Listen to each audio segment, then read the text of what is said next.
নবদ্বীপে শ্রী বল্লভাচার্য নামে একজন ধার্মিক ব্রাহ্মণ পণ্ডিত বাস করতেন। লক্ষ্মী নাম্নী তার এক সুশীলা সুন্দরী কন্যা ছিল। শ্রী বল্লভাচার্য কন্যার জন্য একটা ভালো বরের কথা ভাবতে লাগলেন। ঘটক নিযুক্ত করলেন বনমালী আচার্যকে। শ্রী নিমাই পণ্ডিত যোগ্য পাত্র মনে করে বনমালী আচার্য তার বাড়ি এলেন এবং জননী শ্রী শচীদেবীকে বলতে লাগলেন। তিনি বলতে লাগলেন, পুত্র বিবাহের কেনে না চিন্তহ কার্য, বল্লভ আচার্য কুলে শ্রীলে সদাচারে, নির্দোষে বৈশে নবদ্বীপের ভিতরে, তান কন্যা লক্ষ্মী প্রায় রূপে শিলে মানে, সে সম্বন্ধ করো যদি ইচ্ছা হয় মনে। পুত্রের বিবাহ দিবার সময় হয়েছে, কিন্তু আপনি কোনো চিন্তাই করছেন না। দেখছি কুলে শিলে উত্তম এবং সদাচার সম্পন্ন এক ব্রাহ্মণ আছেন, নাম শ্রী বল্লভ আচার্য, নবদ্বীপে বাস। লক্ষ্মী নাম্নী তার এক পরমা সুন্দরী কন্যা আছে।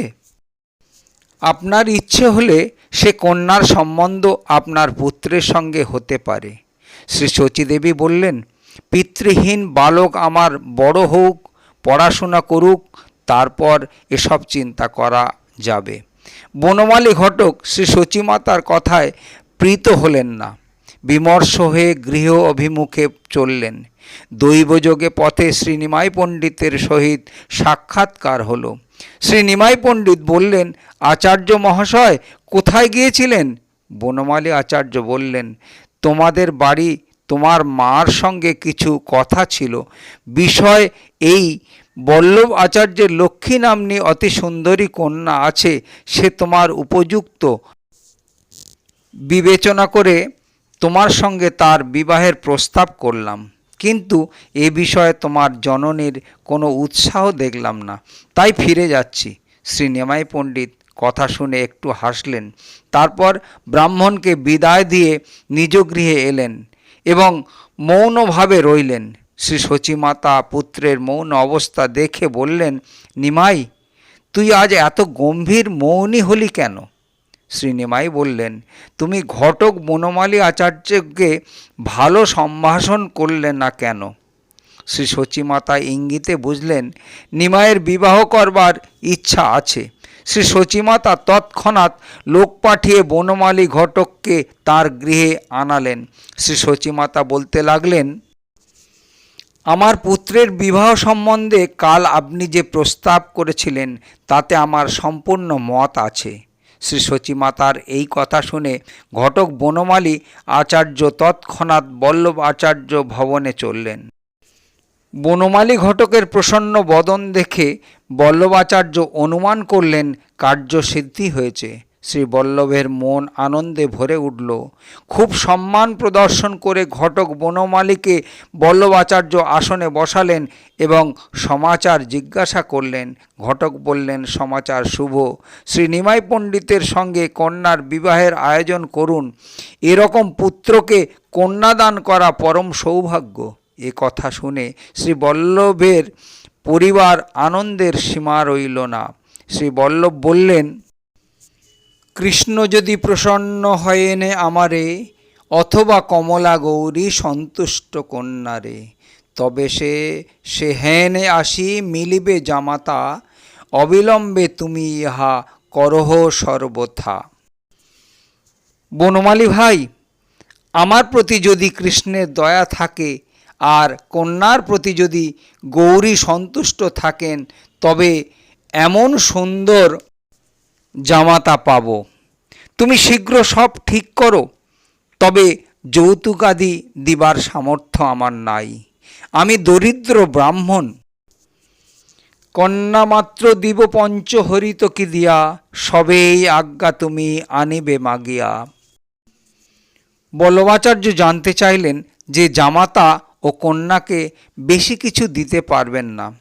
শ্রী বনমালী শ্রী শচীদেবীর কাছে এলেন এবং শ্রী বল্লভাচার্যের দেয়া থোয়া সম্বন্ধে বললেন।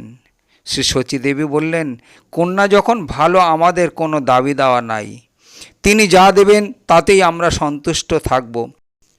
শ্রী সচিমাতার মত জেনে বনমালী বল্লভাচার্যের কাছে ফিরে এসে কার্যসিদ্ধির কথা বললেন। শুনে আচার্যের আত্মীয় স্বজনগণের সুখের সীমা রইল না। এদিকে শ্রী সচীদেবী শ্রীবাস পণ্ডিত ও শ্রী অদ্বৈত আদি ভক্তগণকে পুত্রের বিবাহের কথা জ্ঞাপন করলেন। শুনে সকলে বড় আনন্দিত হলেন। শ্রী সচীদেবীকে শীঘ্রই এ কার্য সম্পন্ন করতে নির্দেশ দিলেন। শ্রী সচীমাতা ভট্টাচার্যগণকে ডেকে বিবাহ লগ্ন নির্ণয় করতে বললেন। শ্রী বল্লভাচার্য তদ্রূপ করলেন। তারপর উভয় পক্ষের মধ্যে আলোচনা হয়ে বিবাহের দিন ঠিক হলো। শুভ অধিবাস উৎসবের নিমন্ত্রণ করবার জন্য শ্রী সচী ঠাকুরানী অতি হর্ষিত মনে নগরে সমস্ত আত্মীয় স্বজনের কাছে লোক পাঠালেন। শ্রী নিমাই পণ্ডিতের বিবাহ হচ্ছে শুনে স্বজনগণের আনন্দের সীমা রইল না। অধিবাসের দিন প্রাতঃকালে থেকে নট ও বাদকগণ নৃত্য, গীত ও বিবিধ বাজনা আরম্ভ করল। অধিবাস মণ্ডপ তৈরি করা হলো। তাতে কদলী স্তম্ভ, আম্রসার, আলিপনা, বন্দনামালা প্রভৃতি শোভা পাচ্ছিল। ভট্টাচার্যগণ বেদমন্ত্র ধ্বনি করতে লাগলেন। নান্দিমুখ, শ্রাদ্ধ প্রভৃতি যথাবিধানে সম্পন্ন হতে লাগল। অতঃপর শুভ অধিবাস কার্য আরম্ভ হলো। জামাতা বরণের জন্য শ্রী বল্লভাচার্য বহু দ্রব্য সম্ভার সহ এলেন এবং যথাবিধি বরণ কার্য করলেন। অধিবাসের যাবতীয় কার্য হল। অধিবাস মুহূর্তে বাদ্যকারগণের বাদ্য ঘণ্টায় আকাশ বাতাস পূর্ণ হলো। শ্রীনিমাই পণ্ডিতের শুভ বিবাহ হচ্ছে দেখতে বহু লোক সমাগম হলো। শ্রী সচী ঠাকুরানী সকলকে প্রচুর মিষ্টি, বাটা বাটা তাম্বুল প্রভৃতি দিয়ে সৎকার করলেন। এইরূপ আনন্দ উৎসবে অধিবাস দিবস সমাপ্ত হলো। পরদিন বিবাহ মহোৎসব আয়োজন পুরোদমে চলতে লাগলো। শ্রী জগন্নাথ মিশ্রের যাবতীয় কুটুম্ব আগমন করতে লাগলেন। শ্রী সচীদেবী আত্মীয় বধূগণের শিরে তৈল দিয়ে স্নান করাতে লাগলেন। তাদের কেশ বিন্যাস আদি করে ললাটে সিঁদুর বিন্দু দিলেন। বস্ত্র আভরণ আদি দিয়ে খই, কলা, মিষ্টি প্রভৃতি দ্বারা সকলকে সুখী করলেন। শ্রী সচীমাতার আপ্যায়নে সকলে সুখ সিন্ধুতে যেন ভাসতে লাগলেন। ঈশ্বর বিবাহ দর্শন করবার এবং সে উপলক্ষে পান ভোজন করবার অধিকার শুধু ভাগ্যবানদের আছে। এরা শ্রী ভগবানের নিত্য পরিকর। বিবাহের দিন প্রাতকালে শ্রী গৌরসুন্দর গঙ্গা স্নান করে নিত্য শ্রী বিষ্ণু পূজাদি সমাপ্ত করলেন। তারপর পিতৃগণের পূজাদি করলেন। চতুর্দিকে মঙ্গল ধ্বনি হতে লাগলো। নিত্য গীত, বিবিধ বাদ্য ধ্বনিতে গগন পবন পূর্ণ হলো। চারিদিকে শুধু লেহ লেহ, দেহ দেহ শব্দই শোনা যাচ্ছিল। ঈশ্বর বিবাহ দেখবার জন্য দেবগণ, দেব বধূগণ নরনারী রূপ ধারণ করে যোগদান করেছেন। শ্রী বল্লভাচার্য বিধি অনুসারে কন্যার অধিবাস ক্রিয়া সমাপ্ত করলেন এবং পিতৃগণের পূজাদি করলেন। চতুর্দিকে মঙ্গল বাদ্য ধ্বনি হতে লাগল। অতঃপর শ্রী গৌরসুন্দর গোধূলি লগ্নে বিবাহ করতে যাত্রা করলেন। সঙ্গে বহু মিত্র লোকগণ ও বাদ্যকারগণ বিবিধ বাজনা, নৃত্য, গীতাদি করতে করতে চললেন। যাত্রা করবার আগে লোক শিক্ষক শ্রী গৌরসুন্দর জননী ও গুরুজনের চরণ বন্দনা ও আশীর্বাদ আদি নিয়ে যাত্রা করেন। তারপর বাহির হয়ে গঙ্গা তটে আসেন এবং দোলা থেকে নেমে শ্রী গঙ্গা দেবীকে প্রণাম করেন। অতঃপর গঙ্গা তট দিয়ে চলতে থাকেন। ক্রমে শ্রী বল্লভ মিশ্রের গৃহ সন্নিকটবর্তী হলেন। শ্রী বল্লভ মিশ্র হর্ষিত হৃদয়ে জামাতাকে যথাবিধি স্বাগত জানালেন। অতি সমাদর করে নিয়ে বিবাহ বেদিতে বসালেন। অতঃপর কন্যাকে বস্ত্র অলঙ্কার ভূষিত করে শ্রী নিমাই পণ্ডিতের সন্নিধানে আনয়ন করা হলো। কুলবধূরা উলুধ্বনি করতে লাগলেন এবং বাদ্যকারগণ বিবিধ বাদ্যধ্বনি করতে লাগলো। তারপর লক্ষ্মীকে এক পিঁড়েতে বসায়ে পিঁড়ি সহ উঠায়ে শ্রী গৌর সুন্দরকে 7 বার প্রদক্ষিণ করান হলো। শ্রী লক্ষ্মী দেবী প্রভুর শ্রীচরণে জল প্রদানপূর্বক প্রণাম করলেন। তারপর শ্রী গৌর সুন্দর ও লক্ষ্মী দেবী পরস্পরের গলায় পুষ্পমাল্য প্রদান করে বিবিধ কৌতুক করলেন। লক্ষ্মী দেবী প্রভুর গলায় মালা দিতেই প্রভু নিজ গলার মালা লক্ষ্মীর গলায় দিয়ে তাকে গ্রহণ করলেন। এই রূপে লক্ষ্মী নারায়ণের মিলন হলে চতুর্দিক মহা জয় জয় ধ্বনি ও বাদ্যধ্বনিতে মুখরিত হল। মুখচন্দ্রিকা করবার পর প্রভু লক্ষ্মীকে বাম পাশে বসালেন। প্রথম বয়স প্রভু জিনিয়া মদন, বাম পাশে লক্ষ্মী বসিলেন সেইক্ষণ। কি শোভা কি শোভা কি সুখ সে হইল মিশ্র ঘরে, কোন জন তাহা বর্ণিবারে শক্তি ধরে, কোন জন তাহা বর্ণিবারে শক্তি ধরে। যথাবিধি কন্যা দান করে শ্রী বল্লভ মিশ্র সুখ সাগরে যেন ভাসতে লাগলেন। বধূগণ কুলাচার লোকাচার প্রভৃতি করতে লাগলেন। এরকমের বিধি আনন্দে রাত্রি প্রায় শেষ হলো। অনন্তর ভগবান শ্রী লক্ষ্মী সহ পুষ্পশয্যায় নিদ্রিত হলেন। প্রাতঃকালে শয্যা ত্যাগ করে যথাবিধ প্রাতকৃত্যাদি করতে লাগলেন। দিবস ভরে শ্রী বল্লভ মিশ্র গৃহে শ্রী গৌর সুন্দর অবস্থান করার পর গোধূলি লগ্নে লক্ষ্মীর সহিত গৃহাভিমুখে যাত্রা করলেন। কন্যা ও জামাতাকে বিদায় দিবার সময় বল্লভ মিশ্র স্বজন সহ বিহ্বল হয়ে পড়লেন। গন্ধমালার অলঙ্কার, মুকুট, চন্দন, কজ্জল সহ বরবধূ দোলা মধ্যে পরম শোভা পেতে লাগল। পথিপার্শ্বে দর্শকেরা কত সুখ অনুভব করতে লাগলেন। কতকাল এ কন্যা হরগৌরী সেবা করেছিল, তাই এমন সুন্দর বর পেয়েছে। নারীগণ পরস্পরের মধ্যে এইরূপ কথোপকথন করতে লাগলেন। বিবিধ বাদ্য ও আনন্দ কোলাহলের মধ্যে শ্রী গৌর সুন্দর নিজ গৃহে প্রবেশ করলেন। নিজ গৃহে প্রভু আইলেন সন্ধ্যাকালে। তখন শ্রী শচীদেবী বিপ্রপত্নীগণ সহ পুত্রবধূকে বরণ করে ঘরে আনলেন।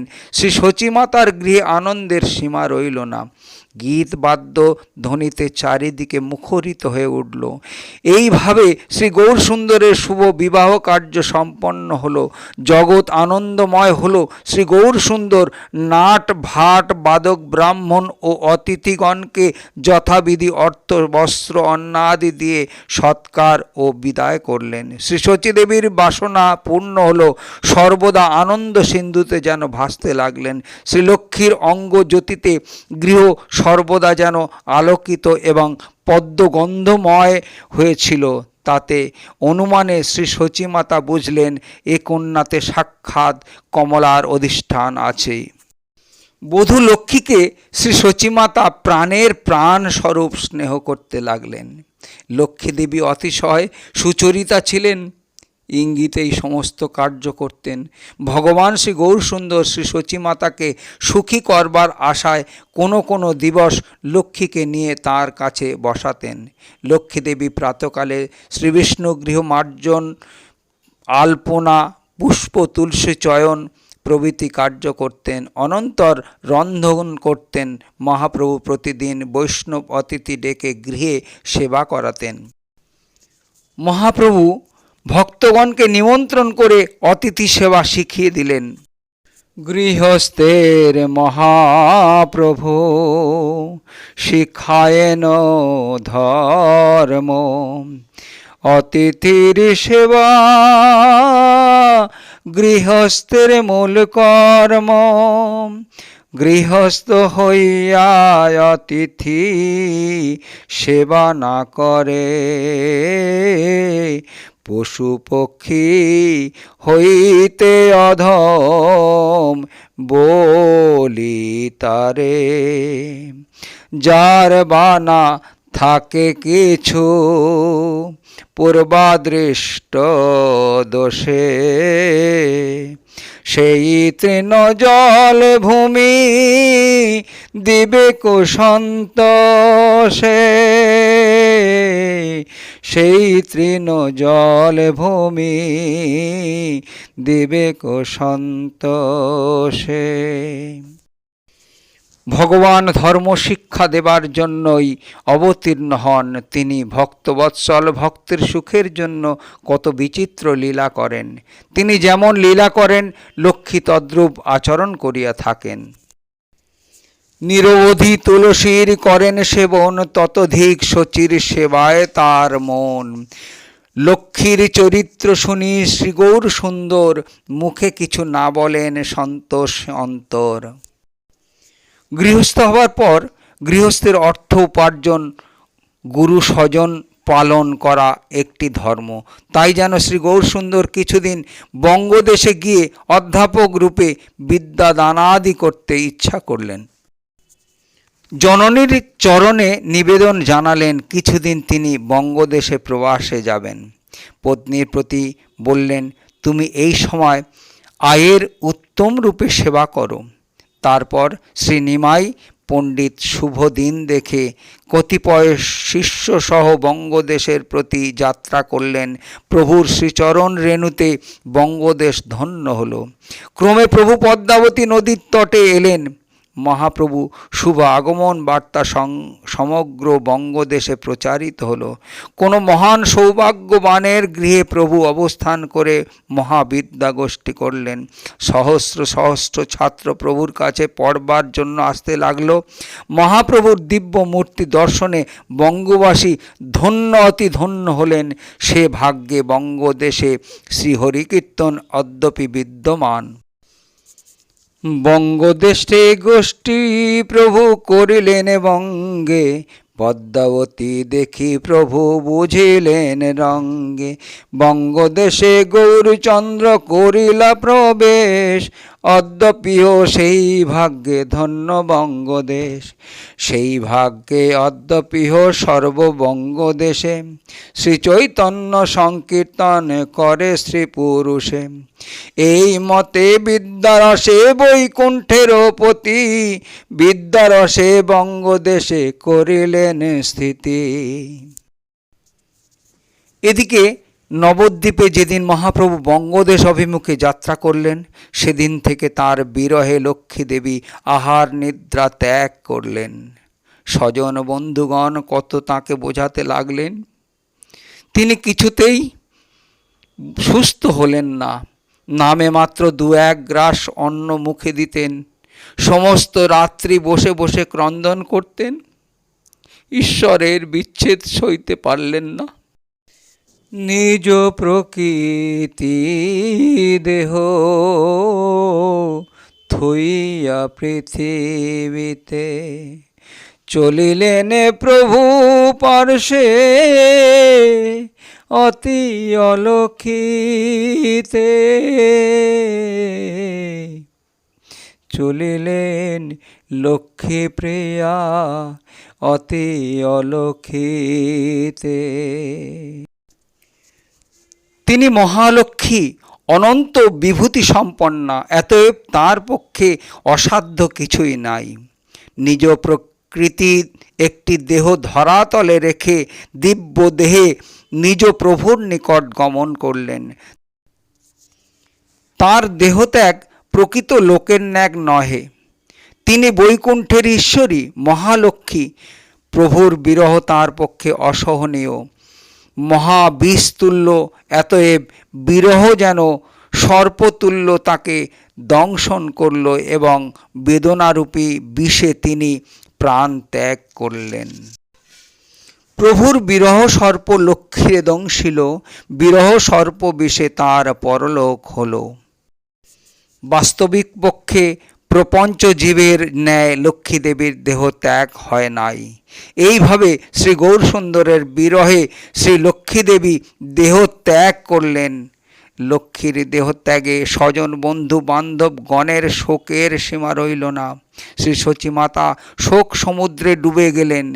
অন্তর্যামী প্রভু সব জানতে পারলেন। বহু শিষ্য দ্রব্যাদি সঙ্গে নিয়ে তিনি শীঘ্রই নবদ্বীপে ফিরে এলেন এবং দেখলেন বধূ পরলোক যাত্রা করেছেন। ভগবান লোকানুকরণে কিছুক্ষণ শোক প্রকাশ করত জননীকে বিবিধ তত্ত্ব উপদেশ করতে লাগলেন। জননী শ্রী শচী অনেক কষ্টে দুঃখ সম্বরণ করলেন। ভগবান শ্রী গৌরসুন্দর পুনঃবিদ্যার বিলাস করতে লাগলেন। প্রাতকালে বিদ্যালয়ে গিয়ে আগে বসতেন। কোনো দিবস যদি কোনো ছাত্রের ললাটে তিলক না দেখতেন তখন তাকে গৃহে প্রেরণ করতেন। তাই বলছেন, তিলক না থাকে যদি বিপ্রের কপালে, সে কপাল সব শ্মশান সদৃশ্য বেদে বলে। হরে কৃষ্ণ। শ্রী চৈতন্য ভাগবত মধ্যলীলায় রচিত লীলা আপনারা আস্বাদন করলেন।